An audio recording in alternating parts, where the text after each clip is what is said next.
Nobody told you that money and peace are connected. Not in the way people talk about it when they say money can't buy happiness. That phrase gets thrown around so much it stopped meaning anything. Everyone nods along and then goes right back to stressing about their bank account at 2 in the morning. Because here's what that phrase leaves out.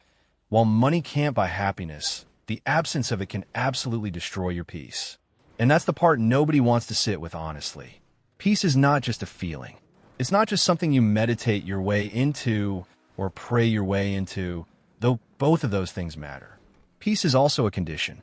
And one of the biggest threats to that condition, one of the most consistent, most preventable, most talked around but rarely talked about threats, is financial instability. Money problems don't just stress you out. They get inside everything.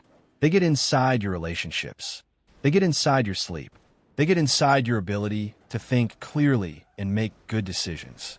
They follow you into rooms they weren't invited into and sit there quietly until you address them. And most people spend their entire lives managing the symptoms of that without ever dealing with the root. Let's talk about what financial stress actually does to a person. Not the surface level stuff. The deep stuff that most people never connect back to money because by the time it shows up, it looks like something else entirely. When you're consistently worried about money, when there's never quite enough, when every unexpected expense feels like a crisis, when you're one bad month away from real trouble, your nervous system is operating in a constant low-level state of threat. Not the kind of threat that makes you run or fight. The kind that just hums underneath everything. Always there. Never fully resolved. And that state changes you. It makes you shorter with the people you love because your patience is already depleted before the conversation even starts. It makes you risk-averse in ways that hold you back. Not because you're not brave, but because your brain is already stretched managing the current threat and doesn't have the capacity to take on new ones. It makes rest feel impossible because your mind won't fully let go of the problem, even when your body desperately needs to.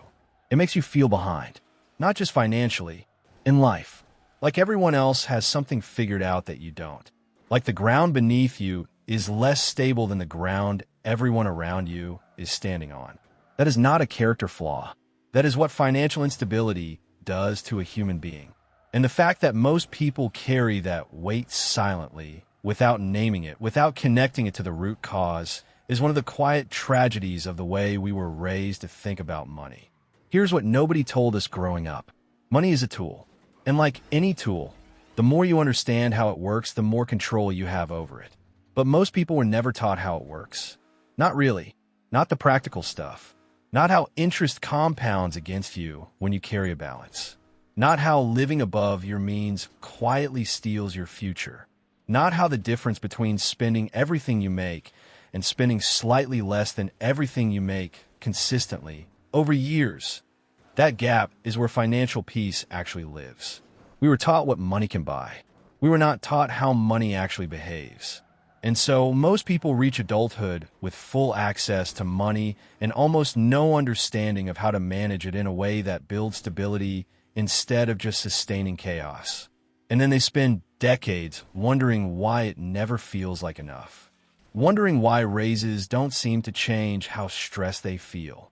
Wondering why they make more than their parents did and still feel financially unstable. The answer isn't always that they need more money. Sometimes the answer is that more money flowing into a broken system just means more money flowing out. The stress doesn't come from the amount. It comes from the gap between what comes in and what goes out. And that gap doesn't automatically fix itself when income goes up. Not without intention, not without understanding, not without deciding to operate differently than the way most people around you operate. I want to talk about lifestyle inflation because I think it's one of the most destructive forces most people never see coming. Lifestyle inflation is what happens when your income goes up and your expenses go up to match it almost immediately. You get a raise and you get a nicer car. You land a better job and you move into a bigger place. You start making more and you start spending more, and somehow the feeling of financial stress stays exactly the same because the gap between what comes in and what goes out never actually changes. And the dangerous part is it doesn't feel irresponsible. Every upgrade feels justified. You work for this. You deserve something better. And both of those things can be true and still not change the fact that upgrading your lifestyle every time your income increases means you will never actually build the kind of stability that produces real peace. Real financial peace doesn't come from making more. It comes from consistently spending less than you make regardless of how much that is. That sounds simple. It is simple. It is also one of the hardest things to actually do in a world that is specifically designed to make you spend everything you have, and then some. Every advertisement you see is telling you to spend. Every social comparison you make is likely pulling you towards spending more. Every upgrade that someone around you makes creates a subtle pressure to match it. The entire consumer economy is built on the assumption that you will spend what you make. And if you just go along with the default, if you don't make an intentional decision to operate differently, that assumption will be correct about you your whole life. Let's talk about emergency funds because this is where most people's financial peace either exists or completely falls apart. Most people are one unexpected expense away from real financial crisis. Not because they're irresponsible, not because they're bad with money, but because nobody ever explained to them that having a buffer between themselves and disaster is not a luxury. It is the foundation of every other financial goal you will ever try to build. Without an emergency fund, every unexpected expense is a crisis. The car breaks down, and suddenly you're behind on rent. The medical bill comes, and you're reaching for a credit card. The job situation changes, and you have no runway to make a clear-headed decision about what to do next. Everything is urgent. Everything is a fire. And you're constantly in reactive mode instead of proactive mode. But with even a small emergency fund, even $1,000, even $2,000 sitting somewhere you don't touch, the math of your life starts to change. Not dramatically at first, but the car breaking down is now a problem instead of a crisis. The unexpected expense is now an inconvenience instead of a disaster. The small buffer between you and the edge of your finances gives your nervous system permission to relax in a way it cannot relax without it. That relaxation, that small but real reduction in background financial threat, is the beginning of peace. Not the destination, just the beginning. But it is a beginning that most people never create for themselves because nobody told them it was the most important first step.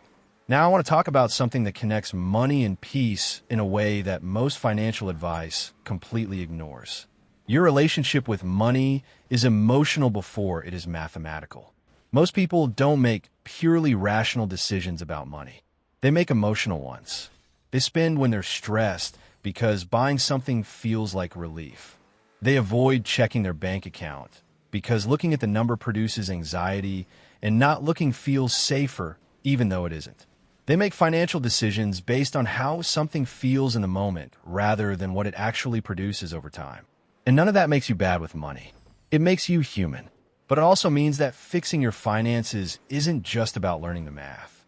It's about understanding your own patterns, why you spend the way you spend, what money represents to you emotionally, where your beliefs about money came from, and whether those beliefs are actually serving you or whether they were inherited from people who are also struggling. Because a lot of people are operating from financial beliefs they absorbed as children without ever examining whether those beliefs are true.